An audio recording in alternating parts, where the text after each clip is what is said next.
Salam dostlar. Bugün çox sadə, amma bir o qədər də qiymətli bir şeydən danışmaq istəyirəm. Nanə haqqında. Nanə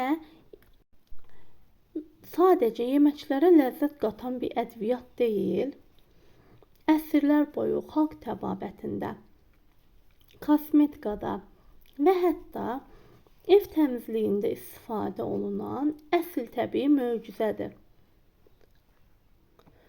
Bu yaşlı yarpaqların arxasında çox zəngin bir tarix və faydalar dünyası yatır. Mən həyətdən nanələri biçib gətirdim. İlk işim nə oldu? Təbii ki, yaxşı yumaq. Nanənin necə yuyulmasından danışmaq istəyirəm. Bəzən adi bir göyərti kimi görünür, amma düzgün təmizlənməsə, üzərində torpaq, toz və zərərvericilər qala bilir.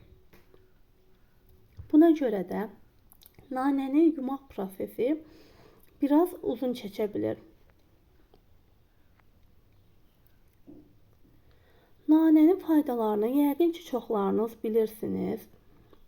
Həzmə kömək edir, mədəni rahatlaşdırır, ağız qoxusunu aradan qaldırır, baş ağrısı zamanı rahatlaşdırıcı təsiri var. Nanə ilə həm sağlamlığımıza qulluq etmiş oluruq, həm də yeməklərimizə təbii dad qatırıq. Nanəni yaxşı yuduqdan sonra süzgəcə yığıb suyunu süzürəm.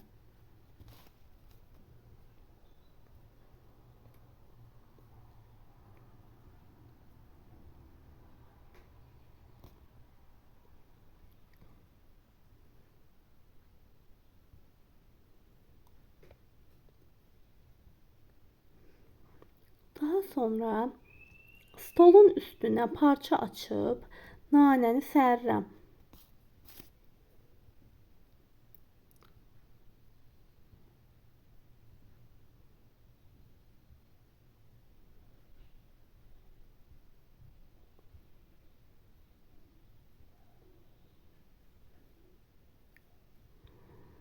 Gündə 2 ya 3 dəfə çevirirəm nanələr quruyana kimi.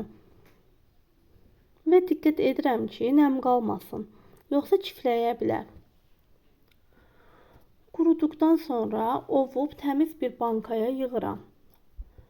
Onu da deyim ki, nanələr porlamasın deyə bankanın altına yarım çay qaşığı duz tökürəm.